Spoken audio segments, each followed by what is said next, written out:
بسم اللہ الرحمن الرحیم۔ باب کتاب القاضی الی القاضی، یہ باب ہے ایک قاضی کا دوسرے قاضی کو خط لکھنا۔ قال ویقبل کتاب القاضی الی القاضی فی الحقوق اذا اشہد بہ عندہ یا شہد بہ عندہ۔ فرماتے ایک قاضی کا دوسرے قاضی کی طرف خط جائے تو وہ خط قابل قبول ہوگا، دوسرے قاضی کی عدالت میں اس خط کی حیثیت ہوگی، لیکن کب؟ یہ صرف حقوق میں ہوگا، اعیان میں نہیں ہوگا، اموال میں نہیں ہوگا، صرف حقوق میں ہوگا۔ یعنی جو ایسی چیزیں حصی چیزیں جن کی طرف اشارہ کیا جاتا ہے ان چیزوں میں نہیں، صرف حقوق میں ایک قاضی کے پاس کوئی گواہی پیش کی گئی اور وہ اپنی اس گواہی اپنے سامنے پیش کی گئی گواہی کے بارے میں خط لکھ کر دوسرے قاضی کو بھیج دیتا ہے تو یہ خط بھیجنا درست ہوگا۔ للحاجت علی ما نبین، کہہ رہے ہیں اس کی ضرورت پڑتی ہے، ایک قاضی کا دوسرے قاضی کو خط لکھنا اس کی ضرورت پڑتی ہے، جیسے ہم آگے ذکر کریں گے۔ فإن شہدوا علی خصم حاضل حکم بشہادتی، اب فرماتے ہیں کہ اگر کسی قاضی کے پاس گواہی دی چند لوگوں نے، مدعا علیہ بھی وہی موجود ہے، علی خصم حاضرین، مدعی کی طرف سے گواہی ہوتی ہے نا، تو گواہی پیش کی گئی اور مدعا علیہ وہاں پر موجود ہے، حکم بشہادتی، کہہ رہے ہیں اس گواہی کے مطابق فیصلہ کرے گا۔ لوجود الحجتی، قاضی گواہوں کی موجودگی کی وجہ سے، دلیل کے پائے جانے کی وجہ سے فیصلہ سنا دے گا۔ وکتب بحکمہ، اور اس فیصلے کو لکھ لے گا، وہو المدعو سجلا، اور اس کو سجل کہتے ہیں۔ جیسے پیچھے بھی ذکر ہوا تھا نا کہ نیا قاضی جب آئے گا تو وہ پرانے قاضی سے سجل مانگے گا، سجلات کا تقاضا کرے گا، ٹھیک ہے۔ تو اب یہاں پر اس کو ذکر کرنے کا کیا مقصد ہے؟ یہ تو باب ہے ایک قاضی کا دوسرے قاضی تک، یعنی موجود قاضی، معزول قاضی نہیں، دونوں قاضی اس وقت عہدے پر موجود ہیں، ایک علاقے میں، دوسرا دوسرے علاقے میں، تو باب تو اسی کا شروع کیا نا کہ ایک قاضی دوسرے قاضی تک اپنی بات پہنچائے، خط لکھے۔ تو جو پیچھے سجل ذکر ہوا تھا وہ تو تھا ماقبل کے فیصلے، اسی علاقے کا نیا قاضی اسی علاقے میں ہونے والے پرانے فیصلوں کو دیکھے گا۔ تو اس کا یہاں ذکر کرنے کا کیا مقصد ہے؟ تو اس میں مختلف وضاحتیں کی گئیں۔ بعد نے کہا کہ یہ اگلے مسئلے کی تمہید کے طور پر ذکر کیا ہے، اصل اس باب سے اس مسئلے کا تعلق نہیں ہے، اس مسئلے کا تعلق یہاں پر ذکر کرنے کا مقصد صرف تمہید ہے، اصل مسئلہ اس باب کا اگلے والا ہے، چونکہ اس کو سمجھنا اس پر موقوف تھا من وجہ، تو اس لیے ذکر کر دیا، اور بعد نے کہا نہیں اس مسئلے کا اس باب سے بھی تعلق ہے۔ تو جنہوں نے کہا اس باب سے تعلق نہیں ہے انہوں نے کہا کہ لکھنے کا مقصود یہاں پر یہ ہے کہ محفوظ رہے تاکہ بوقت ضرورت کام آئے، بعد میں کبھی ضرورت پڑے تو کام آئے۔ ابھی اس کو لکھ لے، جب مدعی بھی موجود ہے، مدعا علیہ بھی موجود ہے، گواہ بھی موجود ہیں، تو فیصلہ کرنے میں رکاوٹ کون سی؟ مدعا علیہ کے سامنے گواہ موجود، گواہوں نے گواہی دی، دلیل پائی جا رہی ہے تو فیصلہ کر دے گا۔ اب فیصلہ ہو گیا تو دوسرے قاضی تک یہ خط لکھ کر پہنچانے کی تو کوئی ضرورت نہیں ہے، تو اس لیے انہوں نے کہا کہ یہ تمہیداً ذکر کیا ہے، بس اس لیے کہ اس کا ایک نام ہے، اس لکھنے کو سجل کہتے ہیں، اس لیے یہاں پر ذکر کر دیا۔ دوسرا یہ کہ یہ آئندہ فائدہ دے سکتا ہے، اور بعد نے کہا نہیں اس مسئلے کا اسی باب سے تعلق ہے کہ بعض اوقات ایسا ہوتا ہے کہ گواہوں کی گواہی ادا کرنے کے بعد بھی ایک قاضی کا دوسرے قاضی تک خط پہنچانے کی ضرورت پڑتی ہے۔ مثال کے طور پر ایک شخص کا کوئی معاملہ ہوا، اس نے قاضی کے پاس دعویٰ کیا اور جو مدعا علیہ وہ یہاں موجود نہیں ہے، مدعا علیہ یہاں موجود نہیں ہے، گواہ یہاں موجود ہیں، وہ مدعا علیہ کا کوئی وکیل وغیرہ یہاں مدعا علیہ کی موجودگی سے مراد خصم جو کہا تھا نا علی خصم حاضرین، تو خصم سے مراد پھر وہ لیتے ہیں مدعا علیہ کے علاوہ اس کا کوئی نائب وغیرہ موجود ہے، مدعا علیہ خود موجود نہیں ہے، اس کا نائب موجود ہے، تو گواہی دی، یہاں پر گواہی دی، مدعا علیہ دوسرے علاقے میں موجود ہے تو یہ خط وہاں لے جائے گا۔ یا ایک صورت یہ بھی ذکر کی گئی کہ بعض اوقات ایسا ہوتا ہے مدعا علیہ تو یہاں ہی موجود ہے، خصم حاضرین سے مراد حقیقی مدعا علیہ لے لیا جائے، اصل لے لیا جائے، تو پھر مقصود یہ ہے کہ مدعی اور مدعا علیہ دونوں عدالت میں موجود ہیں، مدعی نے گواہ بھی پیش کر دیے، قاضی نے فیصلہ بھی سنا دیا، لیکن مدعا علیہ کہتا ہے کہ یہ جو چیز ہے میں فلاں علاقے میں اس کے حوالے کروں گا، یہ چیز فلاں علاقے میں موجود ہے تو وہاں میں اس کے حوالے کر دوں گا۔ اب فلاں علاقے کا قاضی تو دوسرا ہے، یہ مدعی وہاں جائے مدعا علیہ کے ساتھ، تو ہو سکتا ہے یہ مدعا علیہ وہاں پر مکر جائے، تو یہ مدعی وہاں پر گواہ کہاں سے ڈھونڈے گا، وہاں پر تو اس کو گواہ نہیں ملیں گے، تو اس کو خوف پیدا ہوا کہ اس علاقے میں جا کر یہ کہیں انکار نہ کر دے، تو یہ قاضی سے درخواست کرتا ہے کہ مجھے یہ فیصلہ لکھ دو تاکہ وہاں جاؤں، وہاں اگر یہ انکار کرے تو میں وہاں کے قاضی کے سامنے پیش کر سکوں کہ فیصلہ میرے حق میں ہو چکا ہے، گواہوں کی موجودگی میں میرے حق میں فیصلہ ہو چکا ہے، تو ابھی میں گواہ تو یہاں پیش نہیں کر سکتا، لیکن میرے گواہ وہاں موجود تھے اور قاضی نے ان کو مان بھی لیا تھا، تو اس اعتبار سے یہ ایک قاضی کا دوسرے قاضی کی طرف خط بنتا ہے۔ تو بہرحال جہتیں الگ الگ ہو گئیں، اگر ایک جہت سے دیکھا جائے تو یہ تمہید بن رہی ہے اگلے مسئلے کی، تو اس باب سے ڈائریکٹ تعلق نہیں ہے، دوسری جہت سے دیکھیں تو یہ اس باب سے تعلق بن سکتا ہے۔ اصل جو اس باب کا مسئلہ ہے وہ آگے سے شروع ہو رہا ہے کہ وَإِن شَهِدُوا بِغَيْرِ حَضْرَةِ الْخَصْمِ لَمْ يَحْكُمْ، اگر مدعا علیہ موجود نہیں ہے، صرف مدعی موجود ہے اور مدعی نے گواہ بھی پیش کر دیے، قاضی نے گواہوں کی گواہی کو سن لیا، تو اب وہ فیصلہ نہیں لکھے گا۔ فیصلہ لکھنے کا مطلب یہ ہے کہ اب یہ پکی بات ہو گئی، اب دوسرا قاضی بھی اس میں تبدیلی نہیں کر سکتا، تو وہ فیصلہ نہیں لکھے گا، بس اتنا لکھے گا کہ میں نے گواہوں کو سن لیا، گواہ بھی درست ہیں، گواہوں کی گواہی درست ہے، انہوں نے درست طریقے سے گواہی دے دی، تو میں نے ان کی گواہی کو قبول کر لیا، اب آگے کے معاملات تم دیکھ لینا۔ تو وہ دوسرے قاضی کو یہ خط لکھ دیتا ہے کہ میں نے گواہوں کی گواہی قبول کر لی ہے، تو گواہوں والا معاملہ درست ہو گیا، اب آگے تمہاری مرضی ہے جو کرنا ہے۔ تو کہہ رہے ہیں لم یحکم، چونکہ فیصلہ سنانے کے لیے مدعا علیہ کی موجودگی ضروری ہے، جس کے خلاف فیصلہ سنایا جاتا ہے اس کا عدالت میں موجود ہونا ضروری ہوتا ہے، اس لیے لم یحکم، وہ فیصلہ نہیں کرے گا۔ لأن القضاء علی الغائب لا یجوز، کیونکہ غائب کے خلاف فیصلہ کرنا یہ جائز نہیں ہے۔ وکتب بشہادت، اور یہ قاضی لکھ دے گا، گواہی کو لکھ دے گا کہ میں نے گواہی قبول کر لی۔ لیحکم المکتوب الیہ بہا، تاکہ جس قاضی کی طرف یہ خط لکھا جا رہا ہے وہ قاضی اس خط کو دیکھ کر، قاضی کی مہر وغیرہ بھی تو لگی ہوگی نا،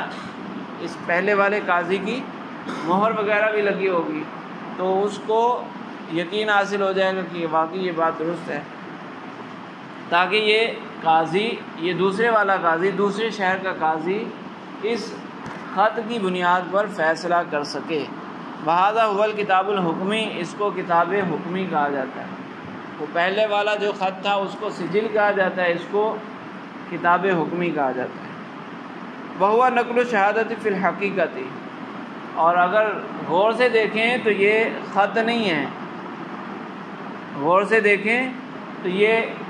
گواہی کو آگے پہنچانا ہے، یہ گواہی کو آگے پہنچانا ہے، اور گواہی کو اور طریقوں سے بھی آگے پہنچایا جاتا ہے، تو ان طریقوں میں سے ایک طریقہ ہو گیا۔ وَيَخْتَصُ بِشَرَائِطَ نَذْكُرُهَا انشاءاللہ، کہہ رہے ہیں کہ اس کی کچھ شرائط ہیں جس کو ہم آگے ذکر کریں گے، ٹھیک ہے۔ وہ شرائط کہہ رہے ہیں کہ علوم خمسہ ہیں، ان تکون من معلوم الی معلوم فی معلوم لمعلوم علی معلوم، گواہی پر گواہی دینا۔ بعض اوقات ایسا بھی ہوتا ہے گواہی پر گواہی دی جاتی ہے، یعنی ایک شخص کے گواہ ایک علاقے میں موجود ہیں، قاضی کے پاس انہوں نے گواہی دے دی، اب وہ دوسرے علاقے میں جاتا ہے، اس کے ساتھ دو اور بھی لوگ ہیں، وہ دوسرے علاقے میں چلے گئے، تو جو اصل گواہ تھے وہ وہاں نہیں گئے، وہ وہاں جا کر یہ بتا رہے ہیں گواہی دینے کہ ہمارے سامنے گواہی دی گئی، تو اس کو کہتے ہیں شہادت علی الشہادہ، گواہی پر گواہی دینا۔ جس طرح وہ جائز ہے کچھ شرائط کے ساتھ، اسی طرح یہ قاضی کا خط بھی گویا کہ گواہی پر گواہی ہے، تو یہ بھی شرائط کے ساتھ جائز ہوگا۔ وجوازُ لمساصل حاجتی، اور اس کو جائز کیوں قرار دیا گیا ہے؟ خط کو ایک قاضی کا دوسرے قاضی کو خط لکھنا جائز اس لیے ہے لمساصل حاجتی کہ اس کی ضرورت پڑتی ہے، لأن المدعی قد یتعذر علیہ الجمع بین شہودی و خصمی، کبھی کبھی ایسا ہوتا ہے کہ مدعی گواہوں اور مدعا علیہ کو ایک جگہ جمع نہیں کر سکتا، مدعا علیہ دوسرے شہر میں موجود ہے، وہ مدعا علیہ کو پکڑنے جائے گا تو وہاں اس کو گواہ نہیں ملیں گے، اور گواہوں کو پکڑے گا تو مدعا علیہ نہیں ہے، گواہ وہاں جانے پر راضی نہیں ہے، گواہی پر کوئی آسانی سے راضی بھی نہیں ہوتا نا، تو گواہ وہ کہتے ہیں کہ بھائی گواہی لینی ہے تو یہیں ہم دے دیتے ہیں، وہاں نہیں جائیں گے، تو وہ دونوں کو کیسے جمع کرے؟ مدعا علیہ وہاں پر ہے، اس کو پکڑ کے بھی نہیں لا سکتا، اس کو تو مجبور نہیں کر سکتا نا، جب دعویٰ ثابت ہو جائے پھر تو مجبور کیا جا سکتا ہے، لیکن ابھی تو خالی مدعا علیہ ہے تو اس کو مجبور بھی نہیں کیا جا سکتا، دونوں کو ایک جگہ جمع کرنا بعض اوقات مشکل ہوتا ہے، تو پھر وہ کہتا ہے قاضی کے پاس جاتا ہے، وہ کہتا ہے کہ گواہ اس علاقے میں موجود ہیں، تم مہربانی کرو ان کی گواہی لو، جو گواہی کو جانچنے کا عمل ہوتا ہے وہ پورا کر لو، اور مجھے وہ سرٹیفکیٹ گویا کہ بنا کر دے دو کہ میرے حق پر ان لوگوں نے گواہی دے دی ہے، تاکہ میں مدعا علیہ کا تعاقب کر سکوں، اس کو وہاں جا کر پکڑ سکوں۔ فاشبہ شہادت علی الشہادتی، تو یہ گواہی پر گواہی کے مشابہ ہو گیا، ٹھیک ہے، جس طرح گواہی پر گواہی کی ضرورت پڑتی ہے اسی طرح اس کی بھی ضرورت پڑتی ہے، میں نے ابھی بتا دیا۔ وقولوا فی الحقوق، اور مصنف نے یہ فرمایا کہ قاضی کا خط دوسرے قاضی کی طرف یہ صرف حقوق میں معتبر ہوگا، اس سے مراد کیا ہے؟ کہہ رہے ہیں یندرج تحتہ الدین، اس کے نیچے دین شامل ہوں گے، والنکاح، اور نکاح شامل ہوگا، والنسب، اور نسب شامل ہوگا، والمقصوب، اور مقصوب شامل ہوگا، والامانۃ المجہودۃ، اور وہ امانت بھی اس میں شامل ہوگی جس کا انکار کر دیا گیا۔ ایک شخص نے دوسرے کے پاس امانت رکھوائی تھی، اب امانت رکھوانے والا امانت کی واپسی کا تقاضا کرتا ہے تو وہ سامنے والا انکار کر دیتا ہے کہ کون سی امانت، میرے پاس تو کوئی امانت نہیں رکھوائی گی۔ والمداربۃ المجہودہ، تو اسی طرح مداربت مجہودہ، ایک شخص نے دوسرے کو پیسے دیے تھے، مداربت کی تھی کہ یہ لو پیسے اور کام کرو، کچھ عرصے بعد اس کو پکڑا گیا کہ لاؤ وہ نفع وغیرہ دو، اس نے کہا کس چیز کا نفع، کون سی مداربت، میں نے تو کوئی پیسے ہی نہیں لیے، میں نے تو کوئی مداربت ہی نہیں کی،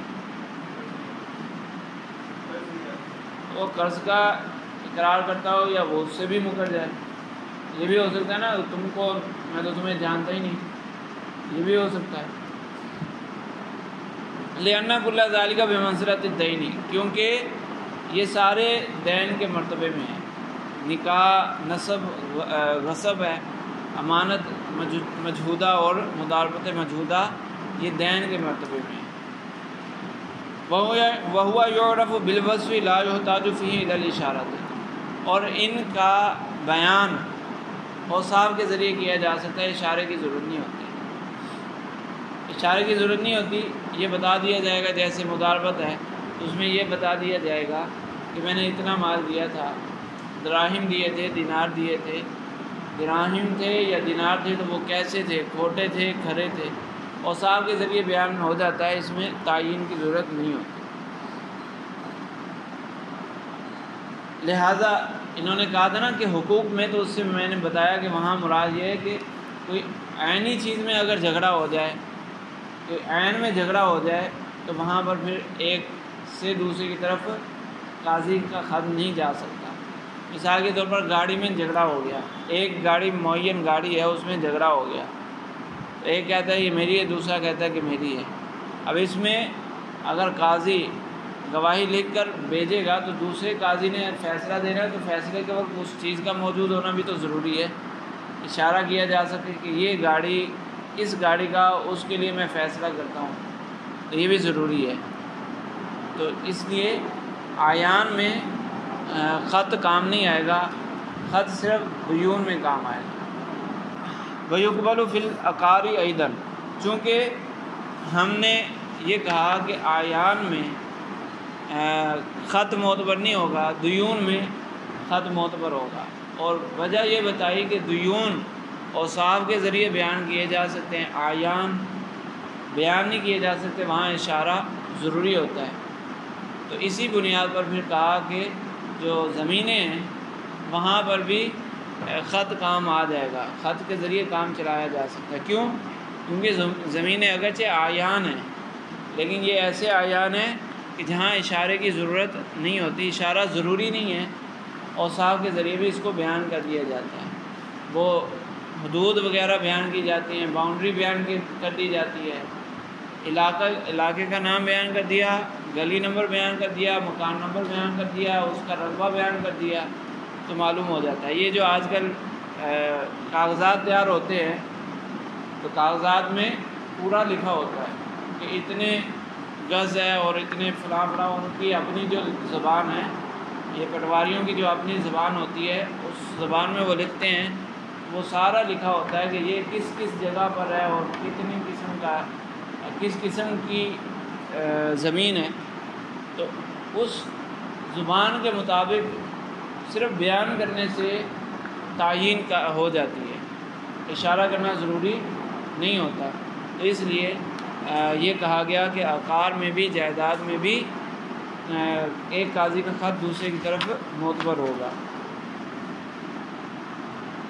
لأن تعریف فیہ بالتحدید، کیونکہ زمینوں میں جو پہچان ہوتی ہے وہ تحدید یعنی حد بندی بیان کرنے سے ہوتی ہے۔ ولا یقبل فی الاعیان المنقولۃ، لیکن قاضی کا خط یہ اعیان منقولہ میں معتبر نہیں ہوگا، للحاجۃ الی الاشارۃ، کیونکہ وہاں پر اشارے کی ضرورت پڑتی ہے، جو منقولی اشیاء ہیں وہاں اشارہ ضروری ہوتا ہے۔ وعن ابی یوسف رحمہ اللہ انہ یقبل فی العبد دون الامۃ، امام ابی یوسف رحمہ اللہ سے ایک روایت ملتی ہے کہ غلام کے بارے میں قاضی کا خط مقبول ہوگا، کنیز کے بارے میں قاضی کا خط مقبول نہیں ہوگا، لغلبۃ الاباق فیہ دونہا، فرماتے ہیں کہ غلام اکثر بھاگ جاتا ہے، کنیز اس کے مقابلے میں کم بھاگتی ہے۔ تو غلام بھاگ جاتا ہے، یہ بھاگ کر دوسرے علاقے میں چلا گیا، اب وہاں دعویٰ کرنا ہے، وہاں اس شخص نے جا کر دعویٰ کرنا ہے نا کہ یہ غلام میرا ہے، اس کو پتہ چل گیا کہ فلاں علاقے میں یہ غلام موجود ہے، تو یہ وہاں جا کر دعویٰ کرے گا کہ یہ غلام میرا ہے۔ اب یہ اپنے علاقے کے قاضی سے خط لکھوا کر وہاں لے جائے گا تو آسانی ہو جائے گی۔ تو غلام کا بھاگنا چونکہ زیادہ ہوتا ہے، ضرورت پڑتی ہے، اس لیے غلام کے بارے میں قاضی کا خط معتبر ہوگا۔ یہ امام ابو یوسف رحمہ اللہ کی ایک روایت ہے۔ وعنہ انہ یقبل فیہما بشرائط تعرف فی موضعہ، اور امام ابو یوسف رحمہ اللہ سے ایک روایت یہ بھی ملتی ہے کہ غلام اور کنیز دونوں میں ہی قاضی کا خط معتبر ہوگا، یعنی اگرچہ یہ اعیان ہیں، اعیان منقولہ ہیں جس میں اشارے کی ضرورت ہوتی ہے، لیکن پھر بھی کچھ نہ کچھ اس کی پہچان بیان کرنے سے بھی ہو سکتی ہے، یعنی اس کا قد کاٹ بیان کر دیا جائے، رنگ بیان کر دیا جائے، اور کوئی خاص علامتیں ہوتی ہیں نا ہر ایک کی، تو وہ علامت بیان کر دی جائے، تھوڑا سا چہرے کا نقشہ بیان کر دیا جائے تو پھر بھی پہچان کچھ نہ کچھ ہو جاتی ہے۔ تو اس لیے کہہ رہے ہیں کہ ضرورت کے تحت غلام کنیز اگرچہ آیان ہیں، اشارے کے محتاج ہیں، لیکن ضرورت کے تحت یہاں پر بھی خط معتبر ہوگا۔ وان محمد رحمہ اللہ انہ یقبل فی جمیع ما ینکر و یحول وعلیہ المتاخرون رحمہ اللہ۔ امام محمد رحمہ اللہ کی ایک روایت ہے کہ قاضی کا خط ہر جگہ ہی معتبر ہوگا، وہ منقولی اشیاء ہوں یا غیر منقولی اشیاء ہوں، آیان ہوں یا دیون ہوں، ہر جگہ قاضی کا خط معتبر ہوگا، اور یہی متاخرین مشائخ کا مختار ہوگا۔